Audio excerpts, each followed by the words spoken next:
অনেকেই মসজিদে চলে আসে আগে, ঠিক সময় মতো, ঠিক জায়গা, ঠিক পজিশন মতো বসে যায়। কিন্তু কিছু মানুষ যারা একদম লাস্টে আসে, লাস্টে আসার পর সে তো ফার্স্টে জায়গা পায় না, কিন্তু যারা জায়গায় থাকে তারা কি করে, তারা এসে সামনেদেরকে, যে লোকগুলো বসে আছে তাদেরকে ঘাড়ে টাচ দিয়ে হোক, যেভাবেই হোক, তাদেরকে কিন্তু হটি দিয়ে মনোযোগটা নষ্ট করে দেয়। সালাফিয়া মিডিয়া। তার আগে কয়েকটি কথা মুসল্লিদের সম্পর্কে। মসজিদের বাইরের একটা মেটার থাকে, মসজিদের ভিতরে একটা মেটার থাকে আলাদা। মসজিদের বাইরে রাজা, বাদশাহ, ফকির, এগুলা এগুলো বাছাই করা হয়, এগুলো দেখা হয়। কিন্তু যখনই মসজিদে প্রবেশ করে যায়, তখন একটা ফকিরের জামান, একটা রাজারও সেম ভ্যালু, একই রকম। কেউ বলতে পারে না যে ওই ফকিরের পাশে আমি একজন আভিজাত্য মানুষ, আমি ওর পাশে দাঁড়াবো না। এটা বলার কোনো অধিকার নেই, এখতিয়ার নেই, বলতে পারে না। সুতরাং মসজিদে যখনই প্রবেশ করবে, তখন সে একজন মুসল্লি হিসাবেই তার পরিচিত থাকবে, তার পরিচয় হবে একজন মুসল্লি। এবং মুসল্লিদের কিছু বৈশিষ্ট্য রয়েছে। সেটা হচ্ছে, আমরা জানি যে জুম্মার দিনে প্রথমেই যে ব্যক্তি এলো, সে একটা উটের সাওয়াব পেল, তারপরে গরু, তারপরে মুরগি, তারপর ডিম, এভাবে ধারাবাহিকতা রয়েছে। তো ঠিক সেইটার দিকে লক্ষ্য রেখে অনেকে মসজিদে আগে চলে আসে। ফার্স্ট কাতার চুপচাপ হয়ে যেভাবে বসে যেতে হয়, রাসূল সাল্লাল্লাহু আলাইহি ওয়াসাল্লাম যেভাবে আমাদেরকে নির্দেশ দিয়েছেন যে এসে সুন্নত পড়ে চুপচাপ বসে যাবে, খুতবা শ্রবণ করবে চুপচাপ, এবং সেখানে নামাজ সম্পন্ন করবে। এখন আমরা অনেকেই মসজিদে চলে আসে আগে, ঠিক সময় মতো, ঠিক জায়গা, ঠিক পজিশন মতো বসে যায়। কিন্তু কিছু মানুষ যারা একদম লাস্টে আসে, লাস্টে আসার পর সে তো ফার্স্টে জায়গা পায় না, কিন্তু যারা জায়গায় থাকে তারা কি করে, তারা এসে সামনেদেরকে, যে লোকগুলো বসে আছে তাদেরকে ঘাড়ে টাচ দিয়ে হোক, যেভাবেই হোক, তাদেরকে কিন্তু হটি দিয়ে মনোযোগটা নষ্ট করে দেয়, যা ইসলামে কোন রকম ভাবে সাপোর্ট করে না। রাসূল সাল্লাল্লাহু আলাইহি ওয়াসাল্লামের জামানায় সাহাবীগণরা কি করতেন, তারা মসজিদে প্রবেশ করে দেখতেন যেখানে ফাঁকা রয়েছে সেই জায়গাতেই বসে যেতেন, যেখানে ফাঁকা রয়েছে সেইখানেই বসে যেতেন। ফাঁকা না থাকলে আর পার্শ্ববর্তী মুসল্লিদেরকে ঘটে যাও, সরে যাও, এইভাবে ডিস্টার্ব করতেন না। এটা অধিকার নাই। আপনার আগে যদি আসার প্রয়োজন বোধ করেন, যে এই নেকি, এই উত্তম মর্যাদার অধিকারী যদি হতে চান, তাহলে একটু আগে ভাগে আসতে হবে। পেছনে এসে চিল্লা চেঁচামেচা, একজন বলছে মৌলভী সাহেব আমি হটছি না, কুতুকুতু দিয়ে হঠাৎ আমাকে, এই যে বিষয়গুলা, এগুলো খুব খারাপ, দৃষ্টিকটু ব্যাপার। সুতরাং আপনাকে ফার্স্টে যদি আসতেই হয়, যদি ফার্স্ট কাতার দখল করতে হয়, একটু আগে ভাগে চলে আসবেন। এইভাবে ডিস্টার্ব করাটা উচিত নয়। আমি দেখেছি অনেক জায়গায় যারা অনেক আগে চলে এসেছে এবং সুন্নত পড়ার জন্য তাকে হটিয়ে দিয়েছে, সেখান থেকে যে পাশে চলে যাও। শেষে যখন জামাতে দাঁড়াবার সময়, সেই সময় যেহেতু তার স্থানটা পরিবর্তন হয়ে গেছে, কাতার থেকে বিচ্যুত করে দিয়েছে তাকে, তাই সে আর কাতারে জায়গা পাচ্ছে না। শেষ পর্যন্ত দ্বিতীয় কাতারে জায়গা পেল না, তৃতীয় একবার বাইরে চলে যায়। সে লোকটা আগে এলো, কিন্তু তার স্থান হয়ে গেল বাইরে। সুতরাং এটা উচিত নয়।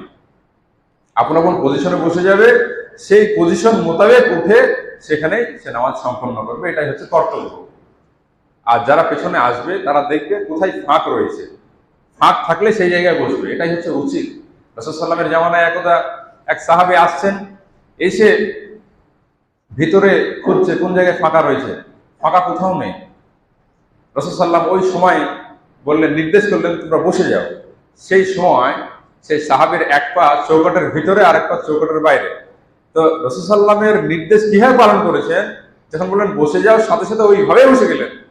মানে আরেকটা পা যে ঢুকিয়ে দিবেন তার পারলেন না, অথবা আরেকটা পা বের করে বাইরে বসবে সেটা পারলেন না। রাসূলের নির্দেশ, সাথে সাথে ওইখানেই বসে পড়েছে।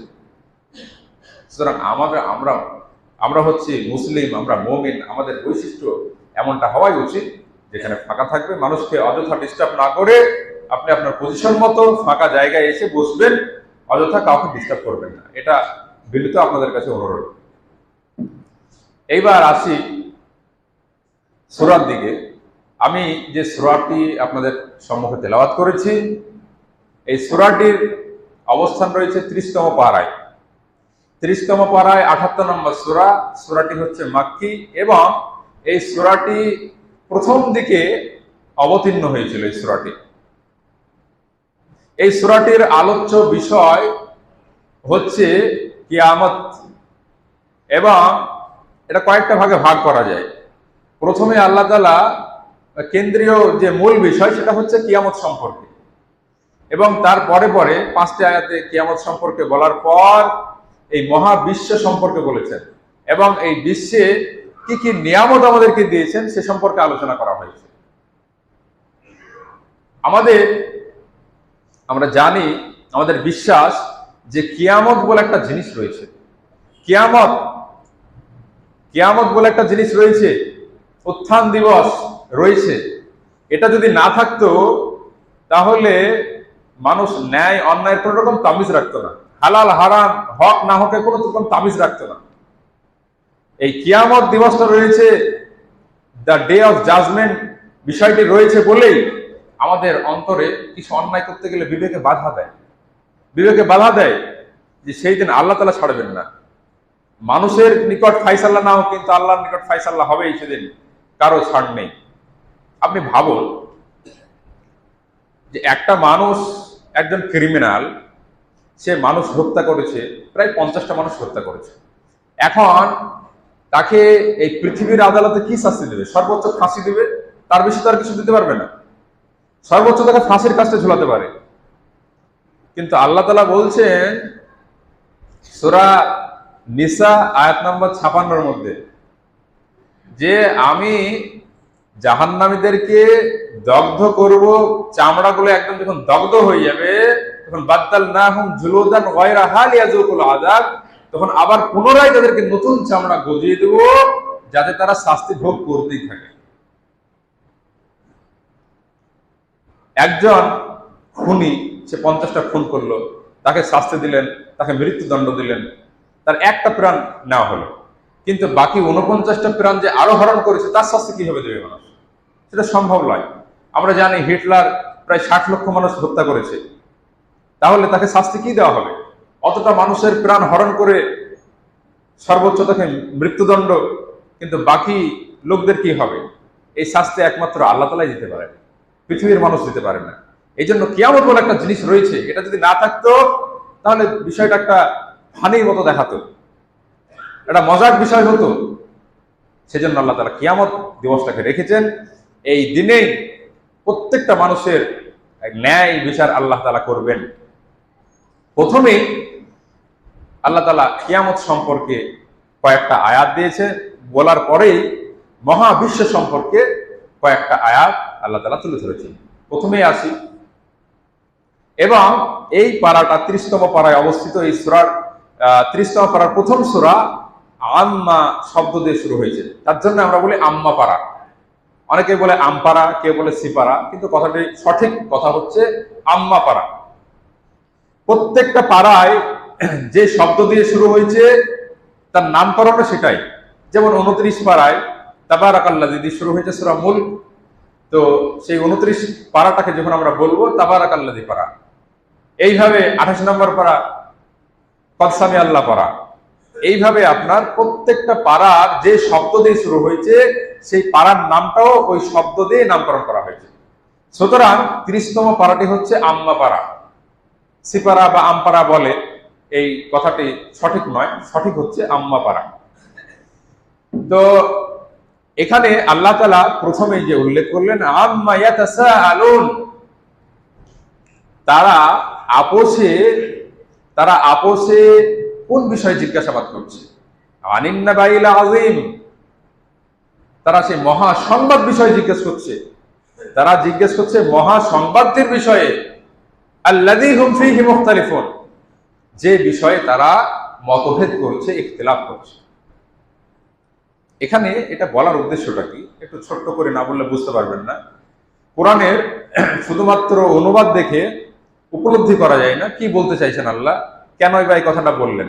এর জন্য প্রয়োজন রয়েছে তাফসির। তো ইনশাল্লাহ আমি চেষ্টা করব আম্মাপাড়ার যেগুলো ছোট ছোট সূরা, আজকে যেহেতু সূরার আম্মাপাড়ার প্রথম সূরা এটা, তাই এটা দিয়ে শুরু করলাম এবং বাকি পরিচিত সূরাগুলি আপনাদের সম্পর্কে আপনার অনুবাদ সহ তাফসীর সহ বর্ণনা করা, যাতে আপনারা সূরাগুলো অনুধাবন করতে পারেন, বুঝতে পারেন। তাহলে কি হবে, নামাজ পড়ে মজা পাবেন, তৃপ্তি পাবেন যে এই সূরাতে আল্লাহ তাআলা কি বলতে চাইছেন, এই সূরাতে আল্লাহ তাআলা কি বলতে চাইছেন। এবং নামাজ পড়ছে সেই জিনিসগুলো যদি আপনি উপলব্ধি করতে পারেন, যদি বুঝতে পারেন, তাহলে নামাজের একটা মনোযোগই আলাদা হবে, একটা মজা লাগবে আলাদা। এই জন্যই আমি নিয়ত করেছি নেক্সট বার থেকে সূরাগুলি বলে সূরার তর্জমা এবং ব্যাখ্যা সহ সেটা আলোচনা করব।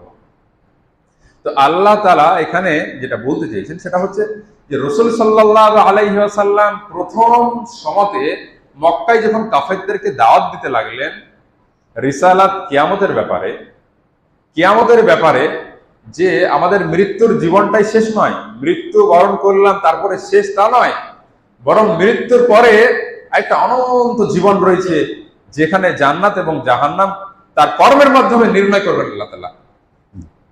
তো এই মেসেজটা যখন কাফেরদেরকে শুনিয়ে দিলেন, তখন কাফেররা তখন কেউ কেউ ঠাট্টা উপহাস করছে রাসূল সাল্লাল্লাহু আলাইহি ওয়াসাল্লামকে নিয়ে, যে এই লোকটা নাকি বলে যে কিয়ামত বলে একটা জিনিস রয়েছে, আবার নাকি আমাদেরকে উঠাবে, পচে গলে আমরা একাকার হয়ে যাবো, তারপরে নাকি আবার কিয়ামত দিবসে উঠাবে, আবার নাকি হিসাব হবে, আবার নাকি জান্নাত জাহান্নাম হবে।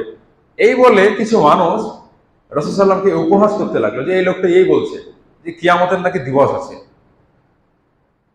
এই বলে ঠাট্টা মজাক করছে। কোন কোন লোক কাফের হলেও তারা যেহেতু রাসূল সাল্লাল্লাহু আলাইহি ওয়াসাল্লামকে টাইটেল দিয়েছে সাদিক আল আমিন, তিনি সত্যবাদী, তিনি ন্যায়পরায়ণ সত্যবাদী, সুতরাং ইনার জবান দিয়ে মিথ্যা কথা আমরা কখনোই শুনিনি। সুতরাং ইনি যখন বলছেন তখন এটা হতেও পারে, তখন এটা হতেও পারে, কিন্তু তারা কনফার্ম বিশ্বাস করছেন না যে না এটা হবেই। তাদের কারো কারো মনের মধ্যে সন্দেহ পোষণ করতে লাগলো যে হ্যাঁ হতেও পারে বিষয়টি, কেউ কেউ বলছে এটা অসম্ভব। তো এই যে ইখতিলাফ, এটার জন্য আল্লাহ তাআলা বলছেন আম্মা ইয়াতাসাআলুন, তারা পরস্পরে কোন বিষয়ে জিজ্ঞাসাবাদ করছে, তারা পরস্পরে কোন বিষয়ে জিজ্ঞাসাবাদ করছে, আইন্না রাইল আজিম, মহা সংবাদের বিষয়ে, গ্রেট নিউজের বিষয়ে, মহা ঘটনার বিষয়ে। আর সেই মহা ঘটনাটা কি, সেটাই হচ্ছে কিয়ামতের দিবস, পুনরুত্থানের দিবস, ডেথ আফটার লাইফ, সেই দিবস, যে দিবসের সম্পর্কে আল্লাযী হুম ফীহি মুখতালিফুন, তারা পরস্পরে মতভেদ করছে, কাফেরদের মধ্যেই তারা মতভেদ করছে, মতভেদ দেখা। এরপরে আল্লাহ তাআলা উত্তর দিচ্ছেন কাল্লা সায়ালামুন, কখনোই নয়, তোমরা যেটা সন্দেহ করছো, তোমরা যেটা অবিশ্বাস করছো, এটা কখনোই নয়, এটা কখনোই নয়। সায়ালামুন, তোমরা অচিরেই জানতে পারবে, অবশ্যই অচিরেই জানতে পারবে। সুম্মা কাল্লা সায়ালামুন, তারপর আবারও জোর দিয়ে বলছেন আল্লাহ তাআলা যে আবারও বলি এটা কখনোই নয়, তোমরা অচিরেই জানতে পারবে। অর্থাৎ কিয়ামতের দিবস এটা যে কত ভয়ঙ্কর দিবস এবং এটা যে সত্য একটা মহা ঘটনা, এটা তোমরা অচিরেই জানতে পারবে। এটা আল্লাহ তাআলা একবার নয় দুইবার বললেন, এবং দুইবার যখন বললেন তার মানে এর গুরুত্ব কতটা এটা অবশ্যই অবশ্যই তোমরা উপলব্ধি করতে পারবে, টের পাবে। এটা আল্লাহ তাআলা জোর দিয়ে বললেন সুম্মা কাল্লা সায়ালামুন, আবারও বলি কখনোই নয়, তোমরা অবশ্যই অচিরেই তোমরা টের পাবে। এরপর আল্লাহ তাআলা মহাবিশ্ব সম্পর্কে বলছেন আলাম নাজআলিল আরযা মিহাদা, আমি কি জমিনকে, পৃথিবীকে শয্যা স্বরূপ বানাইনি, আমি কি পৃথিবীকে বিছানা স্বরূপ বানিয়ে দিইনি। আল্লাহ চাইলে জমিনটাকে এবড়ো খেবড়ো হয়ে বানাতে পারতেন, কোনো জায়গায় খাল, কোনো জায়গায় পাহাড়, এইভাবে গোটা পৃথিবীটা বানাতে পারতেন, কিন্তু আল্লাহ তাআলা এমন ভাবে জমিনটাকে মানে বিছিয়েছেন যেটা আমাদের বসবাসের উপযুক্ত, যেটা আমাদের বসবাসযোগ্য। তাই আল্লাহ তাআলা বলছেন আলাম নাজআলিল আরযা মিহাদা, আমাদেরকে প্রশ্ন করছেন যে তোমাদেরকে আমি জমিনটাকে বিছানা স্বরূপ বানিয়ে দিইনি যাতে তোমরা সুন্দরভাবে চলাফেরা করতে পারো। প্রথম যখন আল্লাহ তাআলা পৃথিবী সৃষ্টি করেন তখন এই পৃথিবীতে শুধু পানিই ছিল, পৃথিবীতে মাটি বলে বস্তু ছিল না, পৃথিবীতে শুধু ছিল পানি। আর এই পানির উপরেই আল্লাহ তাআলা ছিল আরশ, এবং যে আরশের উপর আল্লাহ তাআলা সমুন্নত, যেখানে আল্লাহ তাআলা অবস্থান, সে আরশটা ছিল সম্পূর্ণ পানির উপরেই। তারপর আল্লাহ তাআলা এই পৃথিবীকে বসবাসের যোগ্য হিসাবে মাটি, পাহাড়, পর্বত ইত্যাদি, গাছ গোছালি ইত্যাদি সৃষ্টি করলেন। তো আল্লাহ তাআলা বলছেন, আলাম নাজআলিল আরদা মিহাদা, আমি কি তোমাদের পৃথিবীকে বসবাসের উপযুক্ত করে দিইনি, তোমার শয্যার স্বরূপ করে দিইনি, বিছানা স্বরূপ করে দিইনি? এটা প্রশ্ন করে আমাদের কাছ থেকে উত্তর নিতে চাইছেন। ওয়াল জিবালা আওতাদা, এবং আমি পাহাড়কে করেছি পেরেক স্বরূপ, পাহাড়কে করেছি পেরেক স্বরূপ। যখন আল্লাহ তাআলা, আমরা জানি অন্যান্য বিভিন্ন হাদিসের মাধ্যমে, যে আল্লাহ তাআলা পৃথিবীকে যখন সৃষ্টি করেন তখন পৃথিবীটা টলমল টলমল করতে লাগলো, লড়তে লাগলো। তারপর আল্লাহ তাআলা পাহাড় পর্বতের সৃষ্টি করলেন যাতে পৃথিবীটা স্থির থাকে, পৃথিবীটা যাতে স্থির থাকে। সামান্য কখনো কখনো একটু পৃথিবীটা লড়ে উঠলে আমরা ভয়ে বিল্ডিং ছেড়ে আমরা বাইরে পালিয়ে যাই, বিল্ডিং ছেড়ে বাইরে পালিয়ে যাই। যে ভূমিকম্প হলো, তার তীব্রতা কত, রিখটার স্কেলে মেপে আমরা বুঝতে পারি এই ভূমিকম্পের তীব্রতা এত। সুতরাং এই পৃথিবী এর থেকে অনেক অনেক বেশি লড়াচড়া করছিল, যার ফলে আল্লাহ তাআলা পাহাড় পর্বতের সৃষ্টি করলেন যাতে পৃথিবীটাকে শান্ত স্থির করা যায়। আর আল্লাহ তাআলা উদাহরণও দিয়ে দিয়েছেন পেরেক স্বরূপ। আমরা জানি কোনো একটা কাঠ বা কোনো একটা জিনিসকে আটকানোর জন্য পেরেক মারা হয়, এবং পেরেকের বেশিরভাগ ভিতরটাই ভিতরে চলে যায়, এবং বাইরে থেকে আমরা মাথাটা দেখতে পাই পেরেকের। তো আমরা পৃথিবীতে যে পাহাড়টা দেখতে পাচ্ছি, এই পাহাড়টাও ঠিক সেরকম। আমরা যেটুকু দেখতে পাচ্ছি খুব যৎসামান্য, এর থেকেও 5-7 গুণ বেশি ভিতরে রয়েছে। এটা বিজ্ঞানীরা প্রমাণ করেছে যে পাহাড় উপরে যা দেখা যায় তার থেকে 5-7 গুণ নিচে এই পাহাড়ের অবস্থান রয়েছে। এই জন্য আল্লাহ তাআলা বলছেন যে পাহাড় কেবল জিবালা আওতাদা, পাহাড়কে সৃষ্টি করেছে পেরেক স্বরূপ, পেরেক স্বরূপ, যাতে পৃথিবীটা হেলে না যায়। আমরা জানি পৃথিবীর সবচেয়ে যে দেশে বেশি পাহাড় রয়েছে সেটার নাম হচ্ছে জাপান, এবং এটাকে ভূমিকম্পের দেশ বলা হয়। তো যেহেতু ওই দেশের ভূমিকম্প সবচেয়ে বেশি, তার জন্য আল্লাহ তাআলা ওই দেশে পাহাড়ের সৃষ্টিও বেশি করেছেন, এবং এই দেশকে সূর্যোদয়ের দেশও বলা হয়। এই দেশের বৈচিত্র্য অনেক রয়েছে, সেদিকে যাচ্ছি না। তো এই জাপানে ভূমিকম্প সবচেয়ে বেশি দেখা দেয়। এজন্য তারা বাড়িঘরও আপনার কাঠ ফাট দিয়ে, বেশিরভাগ বাড়ি তারা কাঠ দিয়ে তৈরি করে, যাতে বাড়িঘর ধসে না যায়, ভেঙে না যায়। তো এখানে দেখেন ভূমিকম্প বেশি বলে এইখানেই আল্লাহ তাআলা পাহাড় পর্বতের সৃষ্টি বেশি করেছেন। তো এই পাহাড় পর্বত দিয়ে এই জমিনটাকে, পৃথিবীকে আল্লাহ তাআলা স্থির করে দিয়েছেন। ওয়াল জিবালা আওতাদা ওয়া খালাকনাকুম আজওয়াজা, এবং আমি তোমাদেরকে সৃষ্টি করেছি জোড়াই জোড়াই। আমরা জানি আমরা সারা পৃথিবীতে নারী এবং পুরুষ, হাওয়ার পেট থেকে নারী এবং পুরুষ প্রত্যেক জোড়াই জোড়াই সৃষ্টি করেছেন আল্লাহ তাআলা। এইভাবে সারা পৃথিবীতে ছেয়ে গেছে নারী এবং পুরুষের পরস্পরের মিলনের মাধ্যম দিয়ে সারা পৃথিবীতে মানুষ ছেয়ে গেছে। আল্লাহ তাআলা যদি এটা না করে, একটা কথা ভাবুন, যে আল্লাহ তাআলা জোড়াই জোড়াই সৃষ্টি না করে শুধুমাত্র যদি ছেলেদেরকে সৃষ্টি করতেন, তাহলে কি এক দেখা যেত? ধরেন আমাদের ভারতবর্ষে ধরেন যে আজ থেকে 50 বছর পর্যন্ত শুধুমাত্র নরের সৃষ্টি, শুধুমাত্র পুরুষেরই সৃষ্টি হচ্ছে, আর নারী জাতি জন্ম নিচ্ছে না। তাহলে কি একটা বিশৃঙ্খলা দেখা দেবে? কেমন বিশৃঙ্খলা দেখা দেবে? তাদের যে একটা বায়োলজিক্যাল ডিমান্ড, সেই জিনিসটা ব্যাহত হবে। সেটা পূরণ করতে গিয়ে বিদেশ থেকে আপনার নারী নিয়ে আসতে হবে, নাহলে একটা বিশাল একটা বিশৃঙ্খলার সৃষ্টি হতে পারে। এই জন্য আল্লাহ তাআলা প্রত্যেক দেশে কি করেছেন, নারী এবং পুরুষ সৃষ্টি করেছেন জোড়াই জোড়াই। এটাই বলছেন আল্লাহ তাআলা, ওয়া খালাকনাকুম আজওয়াজা, আমি তোমাদের সৃষ্টি করেছি জোড়াই জোড়াই। বরং পুরুষের থেকে নারীদের সংখ্যাই বেশি, নারীদের সংখ্যাই বেশি, যাতে নারীদের কোনো রকম অভাব না হয়। তারপর আল্লাহ তাআলা বলছেন, এখানে দেখেন সারা মহাবিশ্বের সৃষ্টি সম্পর্কে বলার সাথে সাথে আল্লাহ তাআলা এখানে আমাদের যে নিয়ামত দিয়েছেন তার বর্ণনা পাশাপাশি করছেন।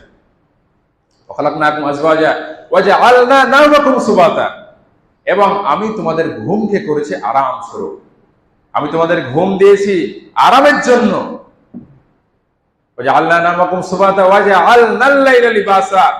এবং আমি রাতকে করেছি লিবাস স্বরূপ, পর্দা স্বরূপ। আমরা রাত যখন সূর্য অস্ত যায়, রাত যখন ঘনিয়ে আসে, তখন আল্লাহ তাআলা সারা পৃথিবীকে অন্ধকার দিয়ে ঢেকে দেন, অন্ধকার দিয়ে ঢেকে দেন, যাতে আমরা ঘুমটা খুব সুন্দরভাবে হয়, ঘুমটা যাতে ভালো হয়। বিজ্ঞানীরা বলেছে যে দিনের ঘুম এবং রাতের ঘুমের মধ্যে অনেক ডিফারেন্স। আপনি রাতে যে ঘুমটা দেবেন সেই ঘুম দিনের বেলায় কখনোই সম্ভব নয়, কারণ অন্ধকারে যে ঘুম, সেই ঘুমের মধ্যে বিভিন্ন উপকারী হরমোন খরিত হয়, যার মাধ্যমে আমাদের শরীর সুস্থ থাকে। এই জন্য বলা হয়ে থাকে যে early to bed and early to rise make a healthy, wealthy and wise. তাড়াতাড়ি ঘুমাও এবং তাড়াতাড়ি উঠো, তাহলে তোমাদের শরীর স্বাস্থ্য ঠিক থাকবে, তোমাদের বুদ্ধি, নলেজ সেটাও ঠিক থাকবে। আমরা করি কি? তার উল্টোটা করি। আমরা রাত্রে 1টা 2টো পর্যন্ত বাজিয়ে দিই, আর ওদিকে দিনের বেলায় আমরা ঘুমাই। এটা আমাদের বাজে অভ্যাস, এই অভ্যাসে ত্যাগ করতে হবে। এর ফলে কি হয়? এর ফলে এখন আপনি দেখতে পাবেন বিভিন্ন জায়গায়, শুধু মুসলিমরা নয়, মুসলিমদের তো ফজরের সময় ওঠাটা ফরজ, কিন্তু অন্যান্য ধর্মাবলম্বীদেরকেও দেখবেন তারা ফজরের সময় ঠিক উঠে যাচ্ছে। কেন? আমাদের শরীরটাকে বাঁচাতে হবে, শরীর সুস্থ রাখতে হবে।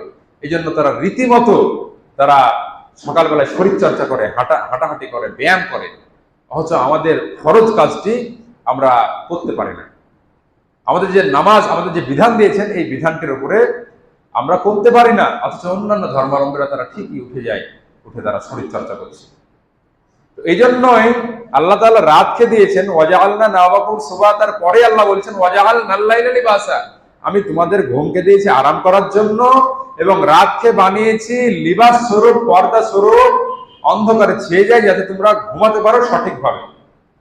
আপনার চোখের সামনে যদি হ্যালোজেনের লাইট জ্বলে, আপনার ঘুম হবে না, কিন্তু অন্ধকার করে দেন, আপনার খুব সহজেই, খুব তাড়াতাড়ি ঘুম চলে আসে। কারণ আল্লাহ তাআলা এইভাবেই সৃষ্টি করেছে, এইভাবে, এই প্রাকৃতিক ভাবে সৃষ্টি করেছেন। তারপর আল্লাহ তাআলা বলছেন ওয়াজআলনান নাহারা মাআশা, আমি দিনকে সৃষ্টি করেছি রুজি রুটির জন্য, রুজি তলাশের জন্য। তাহলে রাতকে করলেন ঘুমের জন্য, আর দিনকে করলেন রুজি রুটি তলাশের জন্য, জীবিকা নির্বাহ করার জন্য। তাহলে দিনের বেলায় আমাদের কর্তব্য কি? দিনের বেলায় আমরা কাজ করব, আর রাতের বেলায় শুয়ে যাব। রাসূল সাল্লাল্লাহু আলাইহি ওয়াসাল্লাম একটা হাদিসের মধ্যে বলছেন যে তোমরা তাড়াতাড়ি শুয়ে পড়ো, ঈশার নামাজ পরেই শুয়ে পড়ো, কোন রকম গল্প গুজব, বাজে আড্ডা এরকম দিবে না। ঈশার নামাজের পরে শুয়ে যাও।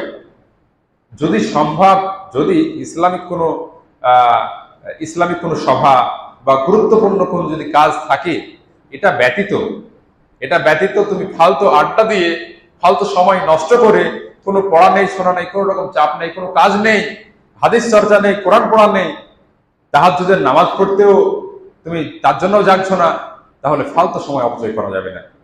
এটা নিষেধ, ফালতু সময় অপচয় করা যাবে না। ঈশার নামাজ পরেই গল্প গুজব না করে সাথে সাথে ঘুমিয়ে যেতে বলছেন। দেখেন বিজ্ঞানের সাথে কতটা মিল। রাসূল সাল্লাল্লাহু আলাইহি ওয়াসাল্লাম 1400 বছর আগে বলে গেছেন, যেটা বিজ্ঞানীরা এখন বলছে, যে early to bed and early to rise, তাড়াতাড়ি ঘুমাও এবং তাড়াতাড়ি উঠো, তাহলে আমাদের শরীর ঠিক থাকবে। আজ ভারতবর্ষ সহ সারা পৃথিবীতে বেশিরভাগ মানুষ একটা রোগে, সবচেয়ে রোগ আক্রান্ত সেটা হচ্ছে গ্যাস। এটা একটা কমন একটা রোগ হয়ে গেছে। কম বেশি প্রত্যেকটা মানুষের গ্যাস থেকে অল্প বয়সে চুল পেকে যাচ্ছে, আপনার বিভিন্ন রোগ দেখা দিচ্ছে। এর অন্যতম কারণ হচ্ছে রাত্রে দেরিতে ঘুমানো। এটা কাফেরদের বৈশিষ্ট্য। তারা নাইট পার্টি করে, নাইট ক্লাব করে, রাত্রে বিভিন্ন ভাবে তারা মজা নেয়, আমোদ ফুর্তি করে, আর দিনের বেলায় ঘুমায়। এতে গ্যাসের সৃষ্টি হয়, পেট ঠিক থাকে না, পেট ভুটভাট করে, অনেক রকম সমস্যার সৃষ্টি হতে পারে। এজন্যই আল্লাহ তাআলা রাতকে বানিয়েছেন আমাদের ঘুমের জন্য, এবং দিনকে বানিয়েছেন আমাদের রুজি রুটির জন্য। যাই হোক, বলার মতো আর সময় নেই, সময় ইতি টানছে। আল্লাহ তাআলা যে মেসেজ দিলেন প্রথমে কিয়ামত সম্পর্কে, যে এটা অতি সত্বর ঘটবে, তোমরা যেটা দ্বিধাদ্বন্দ্ব করছো, মতভেদ করছো, হ্যাঁ, আল্লাযীহুম ফীহি মুখতালিফুন, তোমাদের মধ্যে যেটা একটা দ্বিধাদ্বন্দ্ব হচ্ছে, মতভেদ হচ্ছে, কাল্লা সায়ালামুন, কখনোই নয়, অতি সত্বর তোমরা জানতে পারবে, অচিরেই তোমরা জানতে পারবে যে কিয়ামত দিবস অবশ্যই হবে। তারপর আল্লাহ মহাবিশ্ব নিয়ে বললেন যে আমি কি পৃথিবীকে সমতলভাবে সৃষ্টি করিনি, আমি কি তোমাদেরকে জোড়াই জোড়াই সৃষ্টি করিনি, এরপরে তোমাদের ঘুমকে সৃষ্টি করেছি আরামের জন্য, রাত সৃষ্টি করেছি যাতে করে ভালো করে ঘুমাতে পারো, এবং দিনকে সৃষ্টি করেছি রুজি রুটির জন্য। এটা বলার একটা বড় উদ্দেশ্য রয়েছে, সেটা পরবর্তী জুমায় যদি সময় পাই ইনশাআল্লাহ বলবো, এখন আর বলার মতো সময় নেই। এখানে আমি আমার বক্তব্য জানাচ্ছি। আকুলু কাওলি হাযা, আস্তাগফিরুল্লাহ লি ওয়া লাকুম, আসসালামু আলাইকুম ওয়া রাহমাতুল্লাহি ওয়া বারাকাতুহু।